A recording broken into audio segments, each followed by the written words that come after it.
নাসাইর বর্ণনা 3140 নম্বর হাদিস। এক ব্যক্তির ব্যাপারে নবীকে জিজ্ঞাসা করা হলো, আরাআইতা রাজুলান গাজা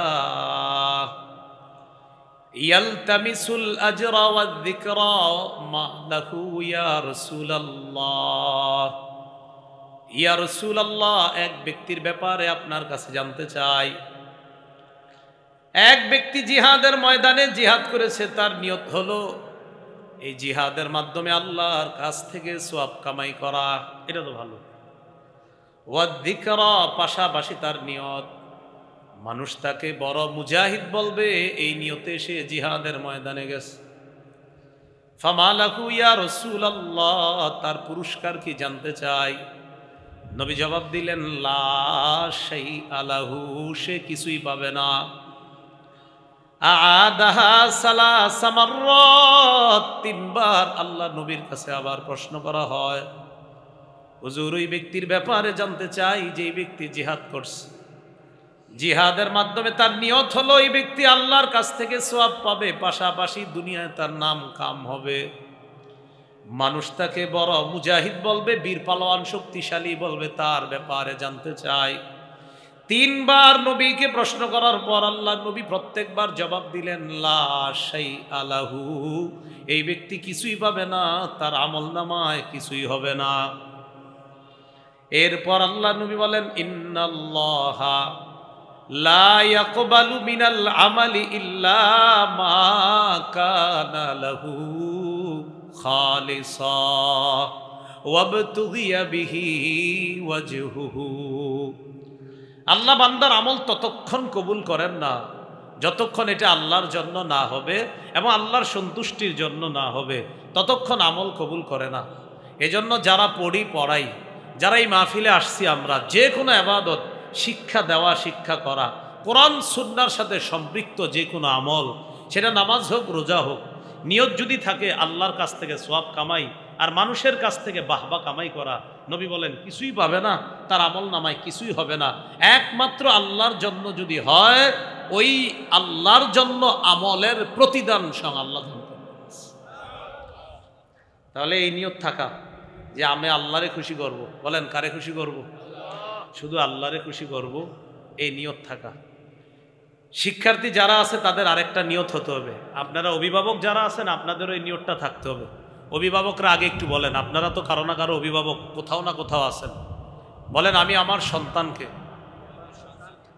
দিন শিখাবো এই নিয়তে, যেন সে দিন অনুযায়ী, বিদ্যা অনুযায়ী আমল করতে পারে, আমাদেরকেও যেন শিখাইতে পারে, আমরাও যেন তার বিদ্যা অনুযায়ী, তার বিদ্যা শিখে আমল করতে পারি। এই নিয়তে সন্তানকে কোরআন শিখাবো, হাদিস শিখাবো, দিন শিখাবো। বাস এবার সহজে শোনেন, আমি দিন শিখবো এই নিয়তে যে আমি আমল করব, অন্যরে শিখাবো এই নিয়তে সেও আমল করবে। মনে থাকবেন ইনশাআল্লাহ। ইবনে মাজার বর্ণনা 3056 নম্বর হাদিসটা আগে শুনি। ক্বালা রাসূলুল্লাহ সাল্লাল্লাহু আলাইহি ওয়াসাল্লাম, সালাসুন লা ইউগিল্লু আলাইহিন্না কলবু মুমিনিন। মুখস্থ করে চলেন, বলেন তিন ক্ষেত্রে মুমিনের অন্তর প্রতারণা করতে পারে না। বলেন তো কয় ক্ষেত্রে মুমিনের অন্তর প্রতারণা করতে পারে না? তিন ক্ষেত্রে। এক নাম্বার, ইখলাসুল আমালি লিল্লাহ, মুমিন আল্লাহর জন্য ইখলাসের সাথে আমল করবে, এই আমল করার ক্ষেত্রে মুমিনের অন্তর প্রতারণা করতে পারে না। আলহামদুলিল্লাহ বলেন। কেন বলেন তো? হ্যাঁ বলেন, আবার বলেন আলহামদুলিল্লাহ। আলহামদুলিল্লাহ, এটাই তো চাইতেছি আমরা অনেক। কি বলেন? সমস্যা নেই, বলেন আলহামদুলিল্লাহ। কয় ক্ষেত্রে মুমিনের অন্তর খেয়ানত করে না? এক নাম্বার, ইখলাসুল আমালি লিল্লাহ, মুমিন সমস্ত আমল করবে আল্লাহর জন্য, এই ক্ষেত্রে মুমিনের অন্তর প্রতারণা করতে পারে না। মুমিন যখন নামাজের মধ্যে দাঁড়ায়, দাঁড়ানোর পর মুমিন নামাজ পড়বে আল্লাহর জন্য, ওই নামাজের মধ্যে দাঁড়ানোর পর মুমিনের কখনো অন্তর এই প্রতারণা করতে পারে না মানুষ আমাকে বাহবা দিবে এই জন্য আমি নামাজ পড়ি না। না, মুমিনের অন্তর কখনো প্রতারণা করতে পারে না। 2 নাম্বার নসিহাতু লিউলাতিল মুসলিমিনা, মুসলমান শাসকদেরকে নসিহত করার ক্ষেত্রে মুমিনের অন্তর খেয়ানত করতে পারে না। মুসলমান শাসক যদি ভুল করে ওই শাসকের ভুল ধরিয়ে দেওয়ার ক্ষেত্রে মুমিনের অন্তর প্রতারণা করতে পারে না। 3 নাম্বার ওয়ালুজুমু জামাআতিহিম, মুসলমান হক জামাতের সাথে লেগে থাকার ক্ষেত্রে তার অন্তর প্রতারণা করতে পারে না। সর্ববৃহৎ হক দল কোনটা বলেন আমার সাথে? হক্কানি আলেমরা। যেই দলটাকে হক বলবে সেটাই হক দল। যুগের হক্কানি ওলামায়ে কেরাম যেই দলকে হক বলবে ওটাই হক দল। আর ওই হক দলের সাথে লেগে থাকার ক্ষেত্রে মুমিনের অন্তর খেয়ানত করতে পারে না। বলেন মুমিনের অন্তর কি করতে পারে না? খেয়ানত করতে পারে না। এবার শুনি তিরমিজির বর্ণনা 2416 নম্বর হাদিস। ক্বালা রাসূলুল্লাহ সাল্লাল্লাহু আলাইহি ওয়াসাল্লাম লা তাজুলু কদামা ইবনি আদামা মিন ইনদি রাব্বিহি ইয়াউমাল কিয়ামা হাত্তা ইউসআলা আন খামসিন। নবী বলেন কিয়ামতের ময়দানে আদম সন্তানের 2 পা নড়বে না 5 প্রশ্ন করার আগ পর্যন্ত। 1 নাম্বার আন উমরিহি ফিমা আফনা, জীবন সম্পর্কে প্রশ্ন করা হবে, জীবন সে কোন কাজে কাটিয়েছে।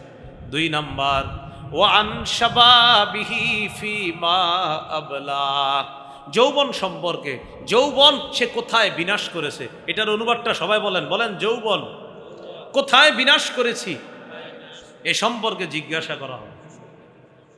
2 নম্বর প্রশ্ন হবে যৌবন তুমি কোথায় বিনাশ বিনাশ বিনাশ শেষ করেছো কোথায়, জিজ্ঞাসা করা হবে। 3 নম্বর ওয়া আন মালিহি মিন আইনা ইকতাসাবা, সম্পদ সম্পর্কে জিজ্ঞাসা করা হবে, সম্পদ কোথা থেকে কামাই করছে। ওয়া ফিমা আনফাকা, সম্পদ কোথায় ব্যয় করেছে, এটা 4 নাম্বার। 3 নাম্বার কোত্থেকে কামাই করছে, 4 নাম্বার কোথায় ব্যয় করছে। 5 নাম্বার ওয়া বিমাযা আমিলা ফিমা আলিমা, যা জানছে ওই অনুযায়ী আমল করছে কিনা, এটা 5 নাম্বার প্রশ্ন। এই প্রশ্নের উত্তর দেওয়ার আগ পর্যন্ত আদম সন্তানের 2 পা নড়বে না। তাহলে আমি যা জানলাম সে অনুযায়ী আমল করলাম কিনা, এই প্রশ্নটা হবে। এখানে যারা আসছেন প্রতিটা মাহফিলে এই নিয়ত করে যাবেন আমি যা জানবো জানা অনুযায়ী আমল করব ইনশাআল্লাহ। তাহলে শিক্ষার্থী যারা আছে আলহামদুলিল্লাহ বলেন, আমরা বলেন আলহামদুলিল্লাহ, বলেন আল্লাহ আমরা খুশি। কারণ যদিও মাহফিলে আপনারা মনে মনে কইতেছেন একটু পরে হইলে ভালো হইতো, হাজারো মানুষের উপকার হইতেছে। হ্যাঁ, আরেকটা নিয়ত করা, পরিশুদ্ধ নিয়ত করা। সহিহ বুখারীর 1 নম্বর হাদিস, সহিহ বুখারীর 1 নম্বর হাদিস। হাদিসের বর্ণনাকারী ওমর ইবনুল খাত্তাব রাদিয়াল্লাহু তাআলা, আলকামা ইবনে ওয়াক্কাস আল-লাইসি থেকে বর্ণনা, তিনি বলেন সামিআতু ওমর ইবনুল খাত্তাব রাদিয়াল্লাহু তাআলা আনহু আলাল মিম্বার সামিআতু রাসূলুল্লাহি সাল্লাল্লাহু আলাইহি ওয়াসাল্লাম ইয়াকুল ইন্নামাল আমালু বিন্নিয়াত। ওমর ইবনুল খাত্তাব বলেন আমি রাসূলুল্লাহ সাল্লাল্লাহু আলাইহি সাল্লামকে বলতে শুনেছি, নবীজি বলেছেন আমলের প্রতিদান দেওয়া হয় পরিশুদ্ধ নিয়তের কারণে। ইন্নামা আমালুল জাওয়ারিহ, ইন্নামাল আমাল মানে আমালুল জাওয়ারিহ, অঙ্গ প্রত্যঙ্গের আমল, এই আমলের তুসাবু সওয়াব দেওয়া হয় বিন্নিয়াত, পরিশুদ্ধ নিয়তের সাথে। তাহলে আমরা যে কোনো কাজ করব নিয়ত যদি শুদ্ধ হয় এটার প্রতিদান আল্লাহর কাছ থেকে পাওয়া যাবে। আল্লাহ আমাদেরকে বিশুদ্ধ নিয়তের সাথে আমাদের সন্তানদেরকে প্রতিষ্ঠানে দেওয়া, আমরাও যে কোনো আমল করার আগে নিয়ত বিশুদ্ধ করে যেন আমরা কাজটা করতে পারি, আল্লাহ তৌফিক দান করেন। এবার আমার সাথে বলেন যে কোনো ইবাদত আল্লাহর কাছ থেকে পাওয়ার আশায় করব। সন্তানকে দিন শিখাবো আল্লাহর কাছ থেকে পাওয়ার আশায়, নিজেরা দিন শিখবো আল্লাহর কাছ থেকে পাওয়ার আশায়। ইবনে মাজাহ 223 নম্বর হাদিস। এই হাদিসের বর্ণনাকারী কাসির ইবনে কাইস তিনি বলেন কুনতু জালিসান ইনদা আবি দারদা রাদিয়াল্লাহু তাআলা আন ফি মসজিদি দিমাশক ফাআতাহু রাজুলুন ফাকালা ইয়া আবাদ দারদা আতাইতুকা মিনাল মদিনাহ মদিনাতি রাসূলিল্লাহি সাল্লাল্লাহু আলাইহি ওয়াসাল্লাম লিহাদিসিন বালাগনি আন্নাকা তুহাদ্দিসু বিহি আনিন নবী সাল্লাল্লাহু আলাইহি ওয়াসাল্লাম। কাসির ইবনে কাইস বলেন, দামেস্কের মসজিদে নবীর সাহাবী আবু দারদা রাদিয়াল্লাহু তাআলা আনহুর পাশে আমি বসা। এক ব্যক্তি আবু দারদার কাছে আসছে মদিনা থেকে। মদিনা থেকে আসার পর আবু দারদাকে বললেন, ও আবু দারদা, আমি রসুলের শহর মদিনা থেকে আসছি আপনার কাছে। বর্তমানে গুগলে দেখবেন মদিনা থেকে দামেস্ক কতটুকু হয়, প্রায় 1260-এর উপরে, 67 কিলোমিটার। বর্তমানে দেখবেন এই পরিমাণ রাস্তা অতিক্রম করে আসছে মদিনা থেকে দামেস্ক এক ব্যক্তি। কেন? লিহাদিসিন বালাগানি আন্নাকা তুহাদ্দিসুহু আনিন নবী সাল্লাল্লাহু আলাইহি ওয়াসাল্লাম। আমি জানতে পারলাম একটা হাদিস আপনার কাছে আছে। এই হাদিসটার ব্যাপারে আমি জানলাম এই হাদিস নাকি আপনি আল্লাহর নবীর কাছ থেকে বর্ণনা করেন। শুধুমাত্র এই কথাটা জানার জন্য আমি মদিনা থেকে সুদূর দামেস্কে আসলাম, শুধু এটা জানার জন্য। আপনি নাকি একটা হাদিস নবীর থেকে বলেন, শুধু একটা হাদিস জানতে 1267 কিলোমিটার, একটা হাদিস। তাও আপনার হাদিস জানে, শুধু হাদিসটা যে উনি বলছে এটা যাচাই করার জন্য হাদিস জানে, তা আপনি নাকি এটা বলছেন এটা জানতে আসছে। তো সাহাবী অবাক হয়ে কয়, আমা যা আবিকাতি যার, তুমি কি কোনো ব্যবসার জন্য আসো না এখানে? কয় না। ওয়ালা যা আবিকা গায়রুহু, তুমি কি অন্য কোনো কারণে আসো নাই? কয় না, শুধু হাদিসটা যাচাইয়ের জন্য, আসলে আপনি নবীর থেকে বলছেন কিনা বাস একটু জানতে আসছে। আমরা পড়াশোনা করি আপনার এখন খালি খুঁজি অ্যাডভারেজ শীতাতপ নিয়ন্ত্রিত মাদ্রাসা কি নাউজুবিল্লাহ, কষ্ট নিন না কেউ, এটা মানে খুঁজি যে সন্তানদের শীতাতপ নিয়ন্ত্রিত জায়গায় দেবে। কি শিখলেন অভিভাবকরা? কয়টা হাদিস? হাদিস উনি জানে, শুধু যাচাই করার জন্য যে এটা নাকি আপনি নবীর থেকে বলছেন, বাস একটু জানতে আসছে। যার কাছে জানতে আসছে সাহাবী অবাক হয়ে কয়, এই মিয়া তুমি অন্য কোনো কাজে আসো নাই? কয় না। একটা হাদিসের জন্য? কয় হ্যাঁ, একটা হাদিসের জন্য। গুগল করে দেখেন প্রায় 1200 কিলোমিটারের উপরে আসছে একটা হাদিসের জন্য।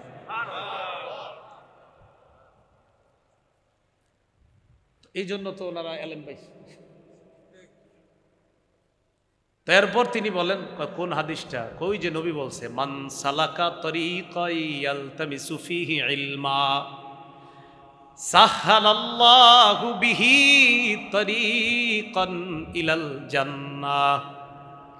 আল্লাহ নবী বলেন, ইলমে দ্বীন অর্জন করার জন্য কেউ যদি রাস্তা অবলম্বন করে, বিদ্যা অর্জনের জন্য কেউ ঘর থেকে বের হয়েছে, তার নিয়ত হলো ইলম অর্জন করবে, বিদ্যা অর্জন করবে, কোরআন সুন্নাহর জ্ঞান শিখবে। নবী বলেন আল্লাহ তার জন্য জান্নাতে যাওয়ার রাস্তা সহজ করে দেয়। এই হাদিসটা জানতে আসছে। তো যাই হোক, বিদ্যা অর্জন করলে জান্নাতের রাস্তা সহজ করে আল্লাহ, এই নিয়তে বিদ্যা অর্জন করা, সন্তানকে এই নিয়তে পড়ানো। এখন ঘটনা হলো, আমার সন্তানরা আমি পড়াবো কেন মাদ্রাসায়? ক্বালা রাসূলুল্লাহি সাল্লাল্লাহু আলাইহি ওয়াসাল্লাম, ইযা মাতাল ইনসান ইনকাতা আনহু আমালুহু ইল্লা মিন সালাসাত। নবী বলেন, মানুষ যখন মারা যায়, ইনকাতা আনহু আমালুহু, তার আমল শেষ হয়ে যায়, বিচ্ছিন্ন হয়ে যায়, আমলের আর সুযোগ নাই, চাইলেও আর আমল করতে পারবে না। ইল্লা মিন সালাসা, নবী বলেন 3টা আমল আছে এমন যে 3 আমল যদি দুনিয়ায় করে যেতে পারে, ওই ব্যক্তি দুনিয়া থেকে বিদায় নেওয়ার পরেও এই 3 আমলের সওয়াব আল্লাহ তার কবরে জারিয়া হিসাবে পৌঁছাইতে থাকবেন। 1 নাম্বার ইল্লা মিন সাদাকাতিন জারিয়া, 1 নাম্বার সদকায়ে জারিয়া। মাদ্রাসার একটা ইট, শুধু একটা ইটে আপনি শরীক হয়েছেন, যতদিন এই মাদ্রাসা থাকবে আর যারা পড়বে সবার সওয়াবের একটা অংশ আপনার কবরে যাবে। একদম সোজা কথা, সদকায়ে জারিয়া। এজন্য কখনো দান করলে ইখলাসের সাথে করে দিবেন। ওই মনির ভাই বলল না যে দেখেন চাই নাই, বলছি আপনারা নিজে থেকে দিছেন, এটা ভালো কাজ করছেন, উনি কিন্তু বললেও নাই যে ভাই অমুকে এত দেন, তো এরপরে মাশাল্লাহ আপনারা দিছেন, হয়তো বললে আরো দিতেন, কথার কথা, তারপরেও দিছেন। কিন্তু আপনাদের দেওয়া দেখে আমি বুঝতে পারছি দিল থেকেই দিয়েছেন, কারণ বলেও নাই, বলছে কাউরে যে এতদিন দিছেন। এই যে দেওয়াটা, এটা দেওয়ার সময় নিয়ত করে ফেলবেন আল্লাহ শুধু আপনারই খুশি করব। হতে পারে আপনারটা 1 টাকা, কিন্তু আপনি যে কি কাজ করছেন মরার পর বুঝুন, কারণ ইখলাস ছিল আপনার 1 টাকায়। আপনি 1 কোটি টাকা, ইখলাস ছিল 1 টাকা, এটাতে ইখলাস ছিল। 1 কোটিওয়ালাও জারিয়া সওয়াব পাবে, 1 টাকাওয়ালা আপনিও জারিয়া, আপনার সওয়াবও যেতে থাকবে, কারণ ইখলাস ছিল। ঘটনাচক্রে 1 কোটিওয়ালার যদি ইখলাস না থাকে যাবে না, কিন্তু আপনার ইখলাস আছে 1 টাকা, আপনারটা যাবে। সুবহানাল্লাহ। এই জন্য যে কোনো মাদ্রাসায় কখনো দান করবেন, দান বাক্স আছে, আপনি চুপি চুপি ফালাই দিলেন কিছু, দান বাক্স দিয়ে দিলাম, বাস খালাস। আপনি জানেন কেন দিচ্ছেন, আল্লাহরে খুশি করার জন্য। তো নবীজি বলেন 1 নাম্বার, ইল্লা মিন সাদাকাতিন জারিয়া, সদকায়ে জারিয়া, এটা চলতে থাকবে। 2 নাম্বার, আউ ইলমিন ইউনতাফাউ বিহি, 2 নাম্বার ওই বিদ্যা, যে বিদ্যার মাধ্যমে উপকৃত হওয়া যায়। যেমন আমি আশাবাদী, আজকে আপনাদের সামনে যে ওয়াজ করছি, 2-1 জন যদি আমার ওয়াজে আমল করেন, এই সওয়াব আল্লাহ আমারও দিবে। আপনারা 2-1 জন যদি আমার এই কথাগুলা আরো 2 জনরে পৌঁছায় দেন, কথার কথা এই জায়গায় শুই না আরো 10 জনরে বলছেন, অমুক জায়গায় গেছি আরিফ বিন হাবিব এটা বলছে, আপনি পৌঁছায় দিছেন। আপনি যে পৌঁছায় দিছেন আর ওই ব্যক্তি জানছে, জানার পর ওই ব্যক্তিও আমল শুরু করছে, ওই ব্যক্তির সওয়াবও আমি পাবো। আবার ওই ব্যক্তি আরেকজনরে বলছে, এটার সওয়াব আমি। হ্যাব জগানার উস্তাদ হাফেজ বানাইছে 10 জন, বেড়ায় মরে গেছে, ওই 10 জনের সওয়াব উনি পাইতে থাকবে। ওই 10 জন হাফেজ বানাইছে আরো 100 জন রে, ওই 100 জন বানাইছে 1000 রে, যত বাড়তে থাকবে প্রথম জন যিনি, ওনারটা বন্ধ হবে না। আও ইলমিন ইউনতাফাউ বিহি, ইলম, যে ইলমের মাধ্যমে উপকৃত হওয়া যায়, বিদ্যা, যে বিদ্যা উপকারী বিদ্যা। এই জন্য মাদ্রাসায় যারা শিক্ষকতা করে, মাশাআল্লাহ, ওলামায়ে হযরত যারা মাদ্রাসায় পড়ায়, তাদের তো দাম কি পরিমাণ দাম। এই দামের কারণেও হাজারো ব্যস্ততার মাঝেও চেষ্টা করি ক্লাস যেন মিস না হয়। আপনার এটার দাম বেশি, অনেক বেশি দাম, কারণ ইলমিন ইউনতাফাউ বিহি, ইলমের মাধ্যমে যে ইলম উপকারী ইলম, মরার পরেও ওই ব্যক্তির কবরে সওয়াব পুষতে থাকে। এজন্য একটু মাথায় আনেন তো মনে মনে, ইমাম বুখারী রহমতুল্লাহ আলাইহির কবরে কি অবস্থা, হ্যাঁ, উনি বুখারী কবে লিখে গেছে, আমরা এখন।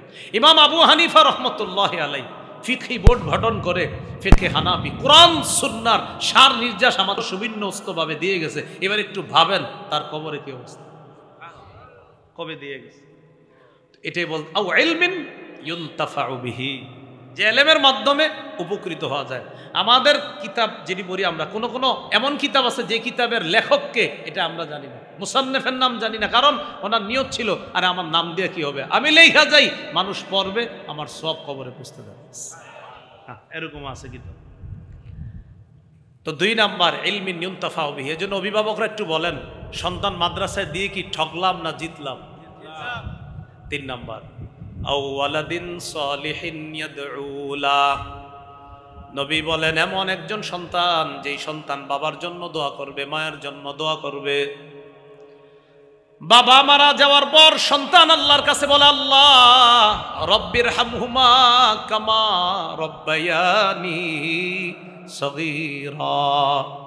কোন সন্তানকে এমন একটা শিক্ষা আপনি দিয়ে গেলেন, বিশুদ্ধ উচ্চারণে আপনার সন্তান বলতে পারে রব্বির হামহুমা কামা রব্বায়ানি সগীরা।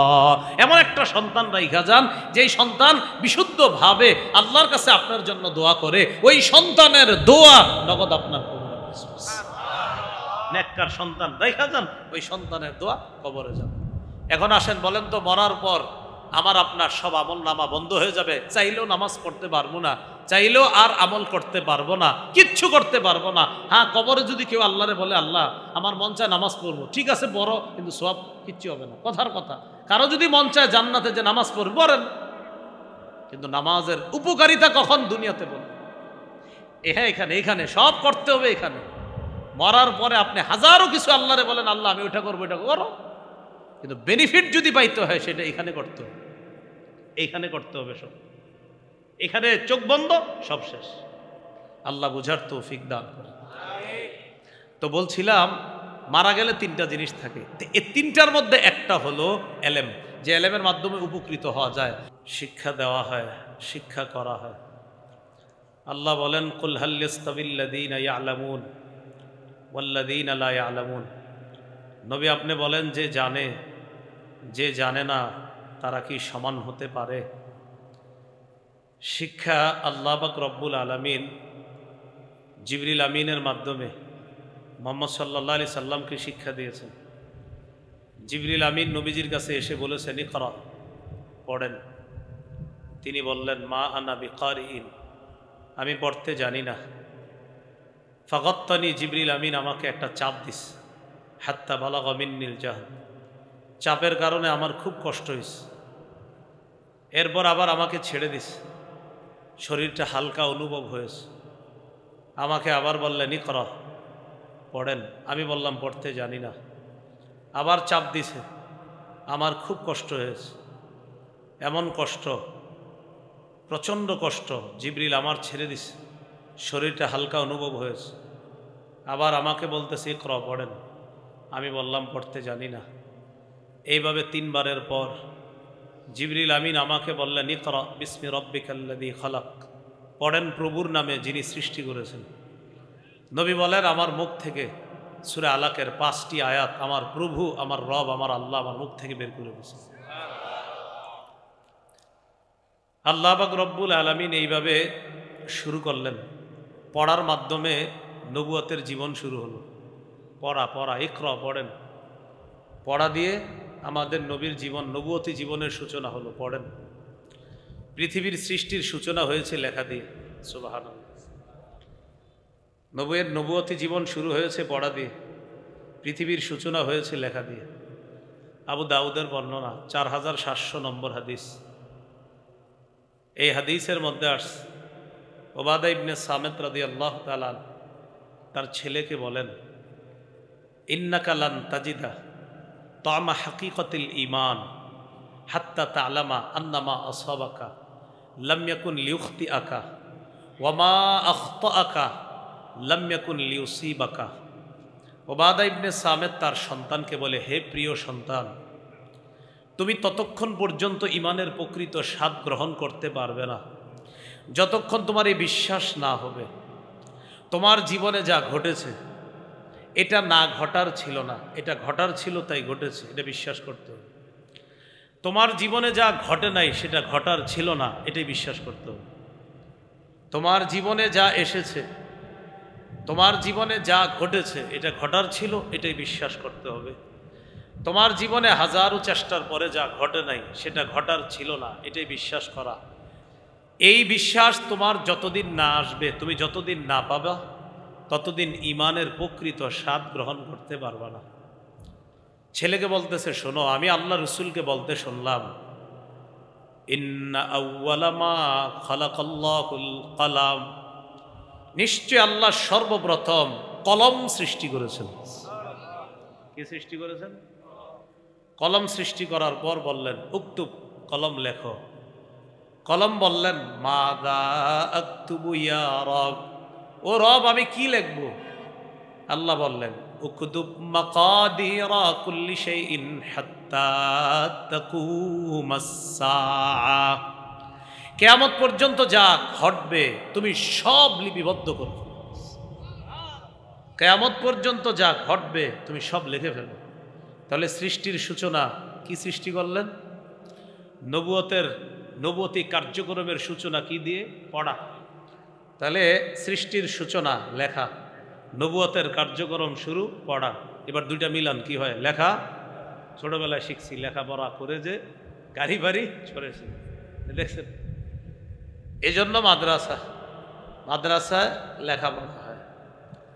তো এই লেখাপড়া যেটা আল্লাহ নবীজিরই লেখাপড়া শিক্ষা দিয়েছেন, আল্লাহ পাক রব্বুল আলামিন বলেন আল্লামাল ইনসানা মা লাম ইয়ালাম, আল্লাহ মানুষকে শিক্ষা দিয়েছেন যা সে জানে না। আল্লাহ মানুষকে ওই জিনিস শিক্ষা দিয়েছেন যা সে জানতো না। আমি আপনি 5 বছর আগে যা জানতাম না, এখন অনেক কিছু আল্লাহ জানাইছে। 10 বছর আগে আমি আপনি অনেক কিছু জানতাম না, আল্লাহ জানাইছে। এই জায়গায় ওলামায়ে কেরাম যারা ওনারা মক্তবে যখন ছিল, আমরা যখন মক্তবে পড়ছি তখন বুঝছি কি এটাই মনে অনেক বেশি পড়াশোনা। যখন হেফজখানায় গেছি তখন বুঝলাম না, এটা আরো বড়টা। হেফজখানা শেষ করে আমরা যখন কি বলতাম জানেন, কিতাবখানার ছাত্রদেরকে যখন দেখতাম রাতে ঘুমায় আর আমরা পড়তে উঠি 3:30 4টায়, তখন বলতাম ইস কিতাবখানাটাই ভালো ছিল, কি আরাম, মানে এরকম বলতাম। কিতাবখানা যাওয়ার পর বুঝলাম না, হেফজখানায় তো শুধু কোরআন মুখস্থ করছি, ওখানে যাওয়ার পর কোরআন মুখস্থর মধ্যে আর সীমাবদ্ধ না, সেখানে যাওয়ার পর বিশুদ্ধ উচ্চারণে কোরআন পড়তে হয়, সেখানে যাওয়ার পর বিশুদ্ধ উচ্চারণে কোরআনের অনুবাদ শিখতে হয়, সেখানে যাওয়ার পর কোরআনের মতলব বুঝতে হয়, সেখানে যাওয়ার পর কোরআনের আদেশ নিষেধগুলা বুঝে শুনে নিজে আমল করে অন্যের মাঝে যেন প্রচার করতে পারি, এই জন্য পড়ার পরে আবার ছাত্রদের মাঝে গ্রুপ স্টাডি করতে হয়। তো বুঝতাম কি মনে হয় পরেরটা সহজ, পরে দেখি না আসলে জানি না, তো এই জন্য মনে করি ওইটাই। তো আল্লাহ বলেন একের পরে এক তোমরা যা জানতারা আমি আল্লাহ সব জানাইছি। এটাই বলতেছে আল্লামাল ইনসান, আল্লাহ মানুষকে শিক্ষা দিয়েছে, জানিয়েছেন মালাম আলাম, যা মানুষ জানতো না। এই সূরাতে আল্লাহ বলছেন আল্লামা বিল কলম, আল্লাহ মানুষকে কলমের মাধ্যমে শিক্ষা দিছে। সুবহানাল্লাহ। কিসের মাধ্যমে শিক্ষা দিছে? কলমের মাধ্যমে আল্লাহ মানুষকে শিক্ষা দিছে। এজন্য মাদ্রাসায় যারা পড়াশোনা করে, শিক্ষার্থী যারা আছে, ছাত্র ছাত্রী যাই হোক, শিক্ষিকা যারা আছে, এটা তো মহিলা মাদ্রাসা, ছাত্র আমরা যারা আছি, আমাদের জীবনে এই নিয়ত থাকতে হবে, আল্লাহ যদি জীবনে আমার লেখার শক্তি দান করে তো আমার বিদ্যা আমি লেখার মাধ্যমে সারা দুনিয়াতে প্রচার করার চেষ্টা করব ইনশাআল্লাহ। এই নিয়ত সবার থাকতে হবে। আরেকটা নিয়ত থাকতে হবে, আল্লাহ যদি আমাকে বলার শক্তি দেয়, আমি বলে বলে আমার এলাকাবাসী সহ সারা দুনিয়াতে আমার কথাগুলো আমি বলে আমি দুনিয়াবাসীরা জানাবো।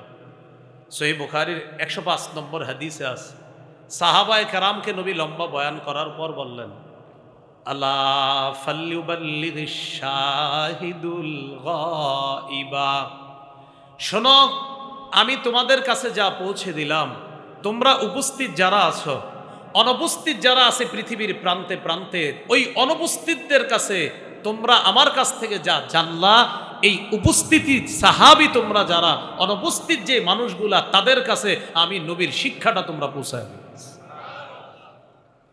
এই জন্য প্রত্যেকটা শিক্ষার্থীর এই নিয়ত থাকা, আমি যা শিখব এটা অন্যের কাছে আমি পৌঁছে দিব।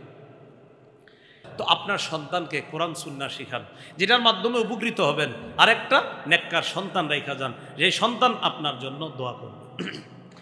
এবার আসেন কেন রাইখা যাব, আমার সাথে বলেন। আমরা কিছুই ছিলাম না, বলেন বলেন। আমাদেরকে অনস্তিত্ব থেকে অস্তিত্ব দান করেছেন আল্লাহ। বলেন তো আমরা কি ছিলাম? বলেন কিছুই না। আমরা কি ছিলাম? কিছু বানাইছে কে? আমরা কি ছিলাম? দলিল সূরা দাহার বা সূরা ইনসানের 1 নম্বর আয়াত, আল্লাহ বলেন হাল আতা আলাল ইনসান হিনুম মিনাদ দাহরি লাম ইয়াকুন শাইআম মাযকুরা। অবশ্যই মানুষের উপর এমন একটা সময় এসেছে যখন মানুষ উল্লেখ করার মতো কিছুই ছিল না। উল্লেখ করার মতো আমরা কিছুই ছিলাম না। তাহলে আল্লাহ আমাদেরকে কিভাবে বানাইলেন? আল্লাহ বলেন দুর্বল অবস্থা থেকে তোমাদেরকে বানাইছি। প্রথমে ছিল দুর্বল, অনস্তিত্ব থেকে অস্তিত্বে আনলাম, তাও ছিল দুর্বল।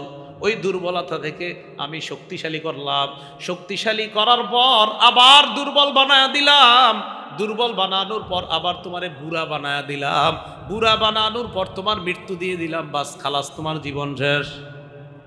আবার সবাই বলেন কি ছিলাম? এরপরে কিছু বানাইছে কে? এই দুর্বল বানাইছে কিছু একটা। এরপরে দুর্বল অবস্থায় আসছি, আসার পর এটা থেকে আল্লাহ বানাইছে। সূরা রুমের 54 নম্বর আয়াত, হাফিজি কোরআন মাজিদ 21 পারা 9 নম্বর পৃষ্ঠা, আল্লাহ বলেন আল্লাহুল্লাযী খালাকাকুম মিন দু'ফ। আল্লাহ ওই সত্তা যিনি তোমাদেরকে দুর্বল অবস্থা থেকে সৃষ্টি করেছেন। সুবহানাল্লাহ। এরপর আল্লাহ বলেন সুম্মা জাআলা মিন বাদি দু'ফিন কুওয়া। অতঃপর দুর্বল অবস্থা থেকে তোমাদেরকে শক্তিশালী করেছেন আল্লাহ। সুম্মা জাআলা মিন বাদি কুওয়াতিন দু'ফা ওয়া শাইবা। এরপর শক্তিশালী অবস্থা থেকে তোমাদেরকে আবার দুর্বল অবস্থায় নিয়ে গেছেন। দুর্বল করতে করতে এক পর্যায়ে শাইবা বৃদ্ধ অবস্থায় আল্লাহ নিয়ে গেছেন। বলেন তো প্রথম আমরা কি ছিলাম? এরপর হলাম দুর্বল। বলেন কি হলাম? দুর্বল অবস্থা থেকে শক্তিশালী বানাইলেন কে? শক্তিশালী বানানোর পর আবার দুর্বল বানায় কে? দুর্বল বানানোর পর আবার বৃদ্ধ বানায় কে? আল্লাহ। এরপর মরে যাবে, এটাই তো জীবন। এবার আসেন সূরা তারিক ৫, ৬, ৭ নম্বর আয়াতে কি বলে দেখেন। ফালয়ানজুরিল ইনসানু মিম্মা খুলিকা। মানুষ যেন চিন্তা করে তাকে কি থেকে সৃষ্টি করা হয়েছে। খুলিকা মিম্মা ইন দাফিকি ইয়াখরুজু মিন বাইনিস সুলবি ওয়াত তারাইব। মানুষ যেন চিন্তা করে তাকে কি থেকে সৃষ্টি করা হয়েছে। এবার একটু চিন্তা করেন কি থেকে। বলেন করলাম, বলেন করলাম। তো আল্লাহ কয় চিন্তা করো, তো কইরা কি পাও? খুলিকা মিম্মা ইন দাফিক। আল্লাহ বলে তাকে সৃষ্টি করা হয়েছে সবেগে নির্গত স্খলিত পানি থেকে, শুক্রবিন্দু থেকে তাকে সৃষ্টি করা হয়েছে। তাহলে চিন্তা করে এটাই পাইলাম যে চিন্তা করো তোমাকে কি থেকে সৃষ্টি করা হয়েছে। তো চিন্তা করে পাইলাম মিম্মা ইন দাফিকিন, সবেগে নির্গত, সবেগে স্খলিত পানি থেকে সৃষ্টি করা হয়েছে। কিভাবে বের হয়? ইয়াখরুজু মিন বাইনিস সুলবি ওয়াত তারাইব। যা নির্গত হয় পৃষ্ঠদেশ থেকে এবং পাঁজর থেকে নির্গত হয়, হওয়ার পর উভয় শুক্রবিন্দুকে আমি আল্লাহ একত্রিত করে মায়ের রেহেমের মধ্যে রেখে এরপর সেটাকে আমি আল্লাহ আস্তে আস্তে মাটি আর পানির মিশ্রণ করে, প্রথমে পানির মধ্যে ফেরেশতা দিয়ে সামান্য মাটির প্রলেপ দেই, এরপর সেটাকে সেখানে আমি আল্লাহ রক্তপিণ্ড বানাই, রক্তের পর মাংসপিণ্ড, মাংসপিণ্ড চাইলে এটা গঠন হবে, আমি আল্লাহ না চাইলে গঠন হবে না, গঠন না হওয়ার আগে অ্যাবর্শন হয়ে যাবে, বাকি যদি আমি চাই গঠন হবে। হওয়ার পর মায়ের রেহেমে রেখে দেই, রেখে দেওয়ার পর বাচ্চার নাভি দিয়ে একটা পাইপ বের করে মায়ের পেট থেকে রক্ত পাইপ দিয়ে তার পেটে যাওয়ার ব্যবস্থা। এটা আবার আল্লাহ বলছে সূরা হজের ৫ নম্বর আয়াত, ইয়া আইয়ুহান নাস ইন কুনতুম ফি রাইবিম মিনাল বাস। হে মানুষ, তোমরা যদি পুনরুত্থানের ব্যাপারে সন্দিহান হও, ফাইন্না খালাকনাকুম মিন তুরাব, মনে রাখবা আমি তোমাদেরকে মাটি থেকে সৃষ্টি করেছি। মানুষ সন্দেহ করে মাটির সাথে মিশে যাওয়ার পর আবার আল্লাহ কিভাবে সৃষ্টি করবে, পুনরুত্থান করবে। আল্লাহ কয় বেটা তোরে তো বানাইছি মাটি দিয়ে। কি কয়? মাটি হয়ে যাব আবার পুনরুত্থান। আল্লাহ কয় তো তোমারে বানাইছি কি দিয়ে? মানে আপনি যে আছেন আপনি কি তো আপনি কইতাছেন মাটির পরে আবার পুনরুত্থান। আল্লাহ কয় তো তুমি আসোই তো মাটির। কয় মাটির সাথে মিশে যাব আবার পুনরুত্থান। আল্লাহ কয় তো তুমি আসো কিসের? তো যে আল্লাহ আমি তোমারে কোনো কিছু না থেকে মাটি দিয়ে একটা রূপ দিলাম, এখন তো তোমার রূপ স্যাম্পল আছে, তো তোমারে বানানো তো আমি আল্লাহর কাছে কোনো ব্যাপার না। তো আল্লাহ বলে যদি পুনরুত্থানের ব্যাপারে সন্দিহান হও, ফাইন্না খালাকনাকুম মিন তুরাব, আমি তোমাদেরকে তো সৃষ্টি করেছি মাটি দিয়ে, সুম্মা মিন নুতফা, এরপর শুক্রবিন্দু, ওইটা বলছিলাম শুক্রবিন্দুর মধ্যে ফেরেশতার মাধ্যমে আল্লাহ মাটির প্রলেপ দিয়ে দেয়, সেইভাবে আল্লাহ সব মিশ্রণ করে এরপর কি করে দেয়, সুম্মা মিন আলাকা, এরপর রক্ত থেকে জমাট রক্ত, সুম্মা মিন মুদগাহ, জমাট রক্ত থেকে মাংসপিণ্ড, মুখাল্লাকা, পূর্ণ আকৃতি বিশিষ্ট, মানে মাংসপিণ্ডটা পূর্ণ আকৃতি বিশিষ্ট হবে যদি আমি চাই, ওয়া গায়রি মুখাল্লাকা, অথবা পূর্ণ আকৃতি বিশিষ্ট মাংসপিণ্ড হবে না, মানে আমি আল্লাহ যদি না চাই হওয়ার আগেই এটা অবসান হয়ে যাবে, এই বাচ্চা হবে না, হয় না এরকম? আল্লাহ বলে এটা কেন করলাম? লিনুবাইয়িনা লাকুম, তোমাদেরকে বয়ান করার জন্য। ওয়ানুকিররু ফিল আরহামি মা নাশাউ ইলা আজালিম মুসাম্মা, আমি যতদিন চাই তোমাকে মায়ের রেহেমের মধ্যে রেখা দেই ওই মাংসপিণ্ডটা নির্দিষ্ট সময় পর্যন্ত, সুম্মা নুখরিজুকুম তিফলা, এরপর শিশু অবস্থায় তোমার মায়ের পেট থেকে আমি আল্লাহ তোমাকে দুনিয়াতে বের করে দেই। বের করার পর কি করে? সুম্মা লিতাবলুগু আশুদ্দাকুম, লালন পালন করি পরিণত বয়সে উপনীত হওয়া পর্যন্ত। ওয়া মিনকুম মাইয়ুতাওয়াফা, পরিণত বয়সের আগে কেউ কেউ মারা যায়, আসেন। ওয়া মিনকুম মাইয়ুরাদ্দু ইলা আরজালিল উমর, আবার কাউকে কাউকে তার চরম বার্ধক্যে পৌঁছে দেওয়া হয়, বার্ধক্যের চূড়ান্ত পর্যায়ে পৌঁছে দেওয়া হয়, বার্ধক্যের শেষে পৌঁছে যায়। ওই যে সূরা রুমের মধ্যে বললাম, সুম্মা জাআলা মিন বাদি কুওয়াতিন দুআফাও ওয়া শাইবা, শক্তিশালী করার পর দুর্বল, দুর্বল করার পর বুড়া। আল্লাহ কয় তোমাদের মধ্যে কাউকে কাউকে পৌঁছে দেওয়া হয় চরম বার্ধক্যে, চূড়ান্ত বার্ধক্যে পৌঁছে দেওয়া হয়। 120-10 বছরে আসেনি মানুষের উপর।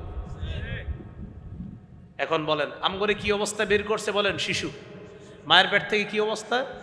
আচ্ছা, শিশু অবস্থা যখন বের করছে তখন কিরকম ছিলাম? সূরা নাহাল 78 নম্বর আয়াত, 14 পারা, দেখেন আল্লাহ কি বলে।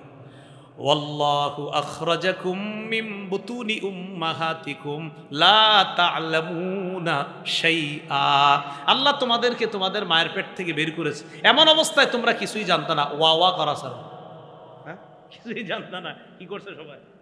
ওয়া ওয়া করছে। পরে কি করছে? ওয়া জাআলা লাকুমুস সামআ, আল্লাহ শ্রবণ শক্তি দিলেন, ওয়াল আবসার, দৃষ্টি শক্তি দান করলেন, ওয়াল আফইদা, অন্তর দান করলেন। কয় কেন? লাআল্লাকুম তাশকুরুন, বুঝে শোনার যখন তোমার হবে, বুঝজ্ঞান হবে, কান দিয়া যখন শুনবা, চোখ দিয়া যখন দেখবা, আমি আল্লাহর কথা শুইনা যেন শুকরিয়া আদায় করতে পারো। তো আল্লাহ যে আমগরে এই পর্যন্ত আনছে, বলেন আলহামদুলিল্লাহ। আজকে একদম মন থেকে, এইভাবে মন থেকে বলেন যে আমি কিছুই ছিলাম না, এরপর দুর্বল, দুর্বল থেকে শক্তিশালী, এখন শক্তি সামর্থ্য হয়ে মাঠের মধ্যে বসছি। এবার দিল থেকে এই কথা চিন্তা করে বলেন আলহামদুলিল্লাহ। তাহলে আল্লাহ আমগরে বানাইছে, গঠন করছে। এবার কিভাবে গঠন করছে? নাকটা নাকের জায়গায় দিছি, চোখ চোখের জায়গায়, কান কানের জায়গায়। আমি আল্লাহ যদি চোখটা চোখের জায়গায় না দেই, দেখো কত মানুষকে আমি বিকৃত করি। দু একজন এরকম বিকৃত করে। কেন জানো? তোমাদেরকে দেখাই যে আমি চাইলে কিন্তু তোমার এরকম পারতাম, করি নাই, শিক্ষা গ্রহণ করো। সূরা ইনফিতরের মধ্যে আল্লাহ বলেন, ইয়া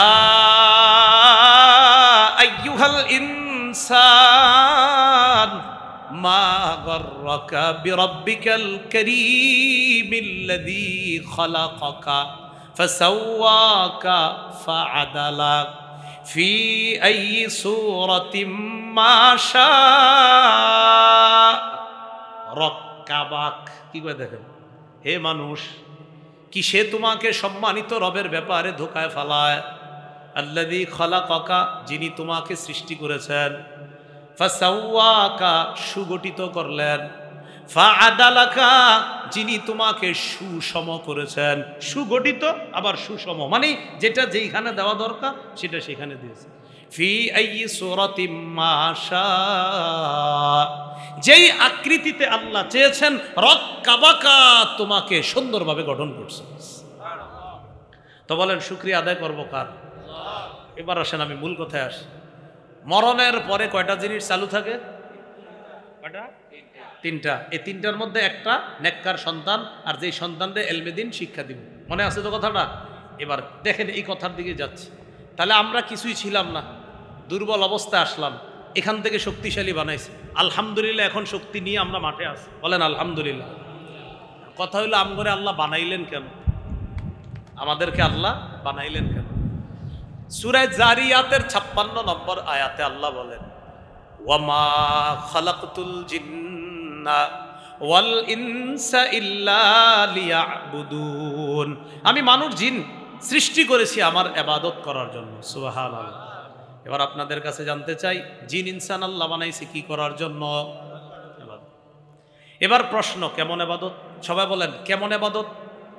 এটাও আল্লাহ বলে দিয়েছে সূরা মুলকের 2 নম্বর আয়াত, আল্লাযী খালাকাল মাউতা ওয়াল হায়াতা লিয়াবলুয়াকুম আইয়ুকুম আহসানু আমালা, যিনি মৃত্যু জীবন সৃষ্টি করেছেন তোমাদেরকে পরীক্ষা করার জন্য, তোমাদের মধ্যে কে উত্তম আমল করে। এই জন্য আমার জবাব দিয়েন, বলেন আমগরে বানাইছি কি করার জন্য? ইবাদত। কেমন ইবাদত? উত্তম। বলেন বানাইছি কি করার জন্য?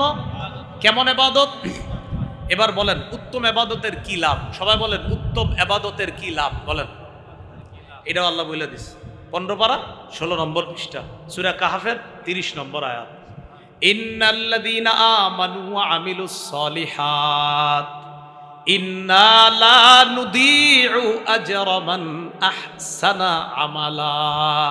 আল্লাহ বলেন যে ঈমান আনে, নেক কাজ করে, আমি আল্লাহ ওই ব্যক্তির প্রতিদান নষ্ট করব না যে উত্তম আমল করে। উত্তম আমলকারীর প্রতিদান আমি আল্লাহ নষ্ট করব না বলে মহাগ্রন্থ কোরআনে আমি ওয়াদা করলাম। আগের কথায় আসেন, আমরা কি ছিলাম?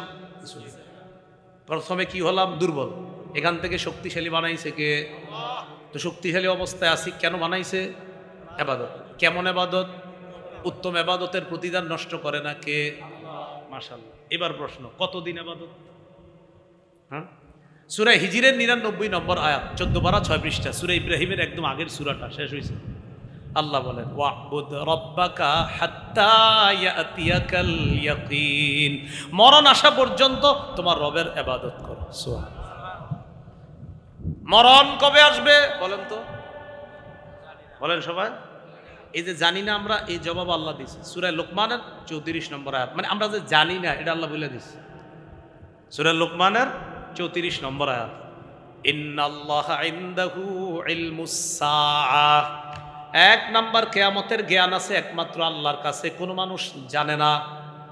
2 নাম্বার ইউনাজ্জিলুল গায়স, বৃষ্টি নাজিল করেন আল্লাহ। কোন জমিনে কি পরিমাণ বৃষ্টি দিবে এটা জানেন কে? এই জন্য আমি আল্লাহর কাছে দোয়া করি, আল্লাহ আমাদের দেশটা আপনি শান্তিময় ঠান্ডা বানায় দেন। কিময় ঠান্ডা? আমি কিন্তু বৃষ্টির কথা কম বলি, আমি বলি ঠান্ডা বানান না। আমার রব বৃষ্টি ছাড়া ঠান্ডা বানাইতে পারে, আমার রব বৃষ্টি দিয়েও ঠান্ডা বানাইতে পারে। বাকি আমি বৃষ্টি কেন এখন আপাতত বলছি না, এখন কৃষকদের আপাতত বৃষ্টিটা দরকার নেই। কৃষকদের ধান আপনার এমন অবস্থায় আছে, এই বেচারাদের দরকার এখন ঠান্ডা, কিন্তু বৃষ্টি না। আবার আমগো দরকার বৃষ্টি। তো চিন্তা করেন এখন আসলে আমগো দরকার কি? আমগো এই জন্য এইভাবে দোয়া করা দরকার, আল্লাহ আমাদের দেশটা আপনি শান্তিদায়ক ঠান্ডা বানান। আর আমার রব কিভাবে পারে এটা আমার রব জানে, বাস সবার জন্য যেন উপকারী হয় এমন ঠান্ডা যেন আল্লাহ বানান। এই যে দেখেন এখন ঠান্ডা হয়ে গেছে, হ্যাঁ বৃষ্টি হয়েছিল, আমার রব বৃষ্টি দেওয়াও ঠান্ডা বানাইতে পারে, বৃষ্টি ছাড়াও ঠান্ডা বানাইতে পারে, সব পারে একমাত্র একজন, তিনি কে? আল্লাহ। আল্লাহ। তো এখন আসেন আমরা ইবাদত করব মৃত্যু পর্যন্ত। মৃত্যু কবে হবে কেউ জানে না। তো আল্লাহ বলছেন 2 নাম্বার ওয়ায়ুনাজ্জিলুল গায়স, বৃষ্টি কখন কি পরিমাণ হবে জানে আল্লাহ। 3 নাম্বার ওয়ায়ালামু মা ফিল আরহাম, মায়ের পেটে রেহেমের মধ্যে আল্ট্রাসোনোগ্রাম যোগ্য হওয়ার আগ পর্যন্ত এটা ছেলে হবে না মেয়ে হবে জানে কে?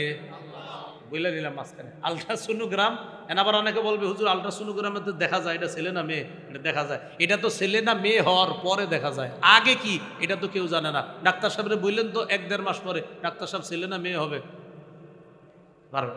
তাহলে একটা ঘটনা হয়, ঘটনা হওয়ার পরে তখন ধরা খায়। আর আগ পর্যন্ত এটা কি ছেলে না মেয়ে, এটা রিজিক কি হবে, কতদিন বাঁচবে, কবে মরবে জানে কে? আল্লাহ। 4 নাম্বার ওয়ামা তাদরি নাফসুম মাযা তাকসিবু গাদা, কোন মানুষ আগামীকাল কি উপার্জন করবে এটা কেউ জানে না। 5 নাম্বার ওয়ামা তাদরি নাফসুম বিআই আরদিন তামুত, কোন মানুষ জানে না কোন জমিনে কখন কবে মৃত্যুবরণ করবে, এটা কোনো মানুষ জানে না, জানে কে? আপনি গাজীপুরের মনে হইতেছে আপনি যে আমি তো ইনশাল্লাহ গাজীপুরে মরমু, এখানে কবর হবে, কিন্তু আপনার জানাও নাই যে আপনার কবর এমনিকে হইতে পারে। কথার কথা, আপনার মনে হচ্ছে আমি এখানে মারা যাব, কিন্তু হজে গিয়ে আপনি মারা গেছেন, আল্লাহর কি মর্জি সেখানে আপনার কবর হয়ে গেছে। তো এরকম আমরা কেউ জানি না কবে কোন জমিনে কোথায় মৃত্যুবরণ করব, এটা কে জানে? আল্লাহ। সূরা আলী ইমরান 145 নম্বর আয়াতে আল্লাহ বলেন ওয়ামা কানা লিনাফসিন আন তামুতা ইল্লা বিইজনিল্লাহি কিতাবাম মুআজ্জালা, কোনো মানুষ মরবে না আল্লাহর হুকুম ছাড়া।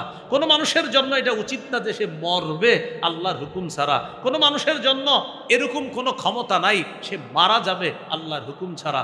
হুকুম আসবে তখন সে মারা যাবে। সূরা আনকাবুতের 57 নম্বর আয়াত কুল্লু নাফসিন যায়িকাতুল মাউত, প্রত্যেকটা মানুষ মৃত্যুর স্বাদ গ্রহণ করবে। সূরা নিসার 78 নম্বর আয়াত আইনামা তাকুনু ইউদরিকুমুল মাউত, তোমরা যেখানে থাকো মৃত্যু তোমাদেরকে পাকড়াও করবে। সূরা আহজাবের 16 নম্বর আয়াত। কুল লাইয়ানফাকুমুল ফিরারু ইন ফারারতুম মিনাল মাউত, নবী আপনি বলেন মৃত্যু থেকে যতই পালিয়ে বেড়াও, এই মৃত্যু থেকে পালিয়ে বেড়ানো তোমাদের কোনো কাজে আসবে না। সূরা আরাফের 34 নম্বর আয়াত আল্লাহ বলেন ওয়ালিকুল্লি উম্মাতিন আজাল, প্রত্যেকটা মানুষের মৃত্যুর সময় নির্ধারণ করা।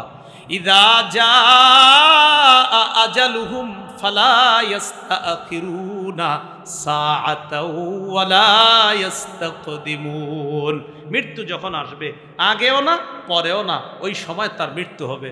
সূরা জুমুআ 8 নম্বর আয়াত আল্লাহ বলেন কুল ইন্নাল মাউতাল্লাযী তাফিররুনা মিনহু ফাইন্নাহু মুলাকীকুম, নবী আপনি বলেন যে মৃত্যু থেকে তোমরা পালিয়ে বেড়াও, এই মৃত্যু তোমাদের সাথে সাক্ষাৎ করবে। সূরা মুনাফিকুনের 11 নম্বর আয়াত ওয়ালাই ইউআখিরাল্লাহু নাফসান ইযা জাআ আজালুহা, মৃত্যু আসলে আল্লাহ কিছুতেই কাউকে আর সুযোগ দিবে না, ওই সময় তার মৃত্যু হয়ে যাবে। তাহলে কি শিখলাম বলেন? আমরা কি ছিলাম? এরপরে দুর্বল অবস্থা থেকে শক্তিশালী বানাইছে কে? আল্লাহ। শক্তিশালী অবস্থা এখন যে দুনিয়াতে আছি কার ক্ষমতায়?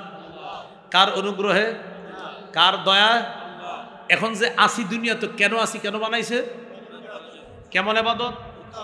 উত্তম ইবাদতের প্রতিদান নষ্ট করে না কে? কতদিন উত্তম ইবাদত? মৃত্যু আসলে হবে? মানুষ জানে না। মানুষ জানে কবে হবে? মৃত্যু হবে জানে, কবে হবে জানে? কবে, কোথায়, কোন জমিনে হবে কে জানে? আল্লাহ। এখন কথা হলো যে আপনার মৃত্যু হবে, নবীরও মৃত্যু হবে, নবীদেরও মৃত্যু হয়ে গেছে আর কি। তা একজন বাকি আছে, ঈসা আলাইহিস সালাতু ওয়াস সালাম, ওনারও মৃত্যু হবে। উনি এখনো ইন্তেকাল করেন নাই, এই জন্য কিয়ামতের আগে উনি আসবে। বলেন উনি কি? এই জায়গায় আমাদের দেশে একদল ধোকা দেয়, ঈসা নবী তো আসবে, আমরাও বলি আসলে আপনার সমস্যা কি? মানে কইতে চায় আর কি, ঈসা নবী যেহেতু আসবে অতএব গুরুদাসপুরের গোলাম আহমদ তিনিও এসেছে, মানে এরকম বুঝাইতে চায়। তখন আপনি বলবেন ঈসা নবী আসলে আপনার সমস্যা কোথায়? মানে ঈসা নবী আসবে, তোমরা না কো তোমগো নবীর পরে নবী আসবে না। আপনি জবাব দিবেন আমরা বলি আমগো নবীর পরে নবী হবে না। কি বলি? ধোকাবাজিরা কোথায় দেখছেন? বলেন আমার সাথে, আমগো নবীর পরে নবী হবে না, আমাদের নবীর পরে নবী হবে না। কিয়ামতের আগে ঈসা নবী আসবে, তবে ঈসা নবী আমাদের নবীর আগের নবী, তিনি যেহেতু দুনিয়াবী বিধান মৃত্যু এখনো গ্রহণ করেননি, সেই স্বাদ গ্রহণ করার জন্য কিয়ামতের আগে আসবে। এতে আপনার সমস্যা কি বলেন? হ্যাঁ, এটা করবেন। ঈসা নবী আমাদের নবীর আগের নবী, আমগো নবীর পরে নবী হবে না, আমাদের নবীর পরে নবী হবে না। এই জন্য উনি আপনার ধোকা দিবে। সহজ সরল মুসলমান করে কয় ঈসা নবী আসবে না, তো সহজ সরল মুসলমান হ্যাঁ আসবে। তো তাহলে দেখছো তুমি হুজুররা কয় নবী নাকি আসবে না, তাহলে আপনি বলবেন আমগো হুজুররা কয় আমাদের নবীর পরে নবী হবে না।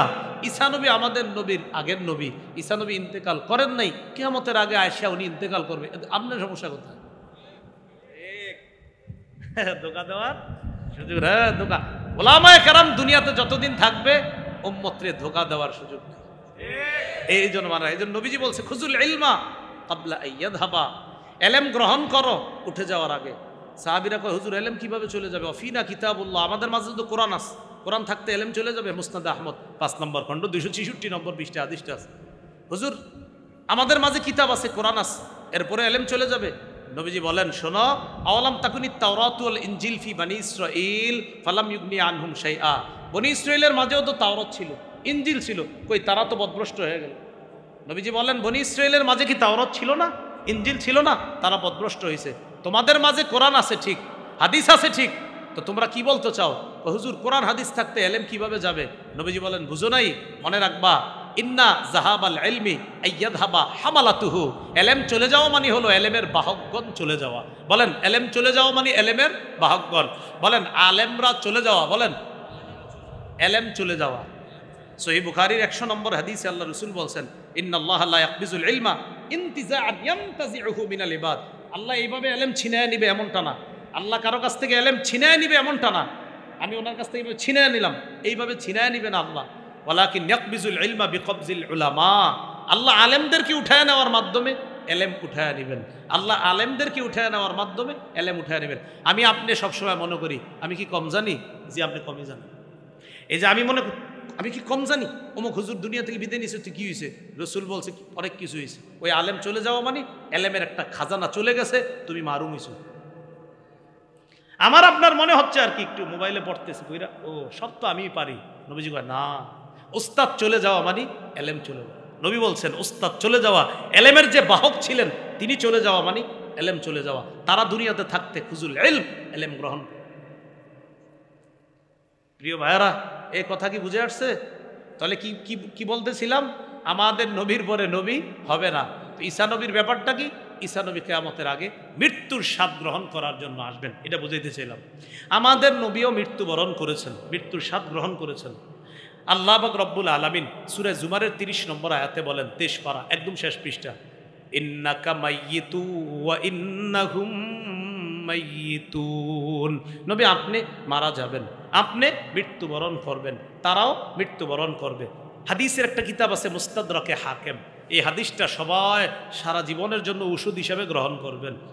সাহাল ইবনে সাদ রাদিয়াল্লাহু তাআলা আনহুর বর্ণনা, যা জিবরিল ইলা নবী সাল্লাল্লাহু আলাইহি ওয়াসাল্লাম, জিবরিল আমিন রাসূলের কাছে আসছে, আসার পর বললেন, ইয়া মুহাম্মদ ইসমা শিতা, ও মুহাম্মদ সাল্লাল্লাহু আলাইহি ওয়াসাল্লাম, ইসমা শিতা, যতদিন মন চায় বসবাস করেন, যতদিন মন চায়।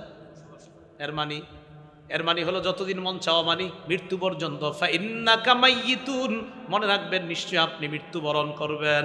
জিবরিল আমিন 1 নাম্বার বললেন। 2, ও আহবিব মান আহবাবতা, যাকে মন চায় বন্ধু বানান, যাকে মন চায় ভালোবাসেন। ফাইন্নাকা মুফারিকুহু, যাকে বন্ধু বানাইলেন তাকে একদিন ছেড়ে যেতে হবে, যাকে একদিন ছেড়ে যেতে হবে। তো এই কথাটা কিন্তু আমার আপনার জন্য এরকম যে যারে মন চায় বন্ধু বানাও। তো আমরা তো ভালো মানুষরেও বানাই না, খারাপরেও বানাই। খারাপরে বানাইলে খবর আছে, ভালোরে বানাইলে অবস্থা ভালো। কিন্তু খারাপ বন্ধু হোক আর ভালো বন্ধু হোক, একদিন তাকে ছেড়ে যেতে হবে। তো জিবরিল আমিন বলেন, আহবিব মান আহবাবতা, আপনি যাকে মন চায় বন্ধু বানান। ফাইন্নাকা মুফারিকুহু, একদিন এই বন্ধুকে ছেড়ে যেতে হবে। 3 নাম্বার, ওয়া আমাল মা শিতা, আপনি যা মন চায় আমল করেন। ফাইন্নাকা মাজজিয়ুন বিহি, আপনার আমলের হিসাব নেওয়া হবে, আপনার আমলের প্রতিদান দেওয়া হবে। আসলে এই কথাটা নবীর মাধ্যমে আমাদেরকে বলা হচ্ছে, যা মন চায় আমল করো। তো নবী তো যা মন চায় করে না, নবী তো করে আল্লাহ যা বলে সেটা। আর আমরা তো যা মন চায় করতেছি। তো আমাদের হিসাবটা তো হবে আপনার কেমন, যা মন চায় করছি, ভালো হইলে ভালো, খারাপ হইলে খারাপ। নবীরটা তো নিশ্চিত ভালো। তো নবীরে বলতেছে আমাল মাশিতা, যা মন চায় আমল করেন। মনে রাখবেন ফাইন্নাকা মাজজিয়ুন বিহি, এই আমলের প্রতিদান দেওয়া হবে। এরপর বলতেছে, ইয়া মুহাম্মদ, হে মুহাম্মদ সাল্লাল্লাহু আলাইহি ওয়াসাল্লাম, শারাফুন নাস কিয়ামুল লাইল, আপনার উম্মতকে জানায়া দেন, শারাফুর রজুল শারাফুল নাস, মানুষের মর্যাদা হলো রাত্রি জাগরণ করার মধ্যে। মানুষের মর্যাদা রাত্রি জাগরণ করার মধ্যে, 10টা থেকে 4টায় ফেসবুক চালানোর মধ্যে মানুষের মর্যাদা। তো রাত্রি জাগরণ তো এই রাত্রি জাগরণ, তাহাজ্জুদ পড়া, বলেন কি পড়া? তাহাজ্জুদ। ওয়াইজুহু ইস্তিগনাউহু আনিন নাস, মানুষের ইজ্জত, মানুষের সম্মান অন্য মানুষ থেকে অমুখাপেক্ষী থাকার মাধ্যমে, অন্য মানুষ থেকে অমুখাপেক্ষী থাকার মধ্যেই মানুষের ইজ্জত, মানুষের সম্মান। মানুষ শুধু একজনের মুখাপেক্ষী হবে, বলেন কার? তো বলতেছে হাবিব, মানুষের মর্যাদা তাহাজ্জুদের মধ্যে, আর মানুষের ইজ্জত সম্মান মানুষ থেকে অমুখাপেক্ষী হয়ে আল্লাহর দিকে মুখাপেক্ষী হওয়ার মধ্যে। তো নবীরে বললেন আপনি যতদিন মন চায় বসবাস করেন। ফাইন্নাকা মাইয়িতুন, নিশ্চয় আপনি মৃত্যুবরণ করবেন। তা আমি আপনি যতদিন মন চায় মানি মরণ পর্যন্ত বসবাস করা। 2 নাম্বার নবীরে বলছে আহবিব মান আহবাবতা, যাকে মন চায় ভালোবাসার পাত্র হিসাবে গ্রহণ করেন। তবে ফাইন্নাকা মুফারিকুহু, একদিন ছেড়ে যেতে হবে। তো আমি আপনি খেয়াল করতে হবে কাকে বন্ধু বানাইলাম। 3, ওয়া আমাল মা শিতা, যা মন চায় আমল করেন। বাকি আমার আপনার চিন্তা করতে হবে আমরা কি আমল করেছি। আল্লাহ আমাদের সকলকে মৃত্যুর প্রস্তুতি যেন আমরা সদা সর্বদা নিতে পারি, আল্লাহ তৌফিক দান করেন। এবার আসেন, যে ব্যক্তি মারা গেছে কয়টা জিনিস জানি তার কবরে পৌঁছবে, এটা বলার জন্য বলছিলাম। আমরা কি ছিলাম? দুর্বল থেকে কি বানাইছে? এক পর্যায়ে কি হয়ে যেতে পারি? দুর্বল। দুর্বলের পরে বৃদ্ধ, বৃদ্ধর পরে মৃত্যু। তো মৃত্যু যখন হয়ে যাবে, মৃত্যুর পর সব বন্ধ হয়ে যাবে, তিনটা চালু থাকবে।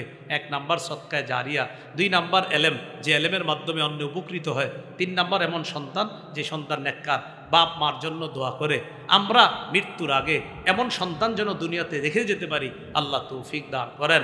তাহলে আজকের মূল কথাটা মনে রাখবেন, কিছুই ছিলাম না, এখন কিছু একটা আছে। কিছুই ছিলাম না, ওই কিছু না থেকে আল্লাহ কিছু একটা বানাইছে। এখন কেন বানাইছে আল্লাহ? কেমন ইবাদত? উত্তম ইবাদতের কি নষ্ট হবে? কতদিন ইবাদত? অর্থাৎ মৃত্যুবরণ করব, জীবনটা শেষ হয়ে যাবে। জীবন মৃত্যু, মাঝখানে ইবাদত। বলেন জীবন মৃত্যু ইবাদত। ভালো ইবাদত, উত্তম ইবাদত। সন্তানকে মাদ্রাসায় দেওয়া উত্তম ইবাদত, সন্তানকে কোরআন শিক্ষা শেখানো উত্তম ইবাদত, উত্তম আমল। এইগুলো আমরা রেখে যাওয়ার চেষ্টা করব। আল্লাহ তৌফিক দান করেন। সুবহানাল্লাহি ওয়া বিহামদিহি, সুবহানাকাল্লাহুম্মা ওয়া বিহামদিকা, আশহাদু আল্লা ইলাহা ইল্লা আনতা, আস্তাগফিরুকা ওয়া আতুবু ইলাইক। ও মিম্বরের আমানত যাদের লাগবে গাড়ি থেকে সংগ্রহ করতে পারেন। মিম্বরের আমানতের ব্যাপারে আমার একটা কথা মনে রাখবেন, সাধারণ জনগণ যারা আছেন, ওলামায়ে হযরত মাশাআল্লাহ এটার সাথে পরিচিত, সাধারণ জনগণ যদি কেউ নেন, নেওয়ার পরে প্রথম খণ্ডটা বলেন মুখস্থ করে ফেলবো ইনশাআল্লাহ। কি করে ফেলবেন? যাদের কাছে আছে মিম্বরের আমানত প্রথম খণ্ড, পুরোটা মুখস্থ করবেন। সন্তানের 64টা অধিকার মুখস্থ করবেন। 5টা মুখস্থ কইরা আপনি বিবিরে শোনাইবেন, বিবি আপনারে শোনাইবেন। এভাবে 64টা অধিকার একদম মুখস্থ করে ফেলবেন। দ্বিতীয় খণ্ড শিরিক বেদাত কুফর তাওহীদ, এটা আরও জরুরি। তৃতীয় খণ্ড, আজকের আলোচনাগুলো তৃতীয় খণ্ডে পাবেন। আজকের যে আলোচনাগুলো অনেকগুলোই তৃতীয় খণ্ডে পেয়ে যাবেন। চতুর্থ খণ্ডে স্বামী স্ত্রীর 43টা অধিকার, স্বামীর 24টা, স্ত্রীর 19টা। বাসায় নিয়ে পইরা বিবিরে বলবেন, আমার অধিকারগুলো তুমি পড়ো, তোমারগুলো আমি পড়ি, তুমি আমার 24টা আদায় করছো কিনা দেখো, আর আমি তোমার 19টা আদায় করছি কিনা এটা একটু দেখো। এইভাবে আপনারা মুখস্থ করার মতো করে ফেলবেন। আপাতত 4 খণ্ড আছে।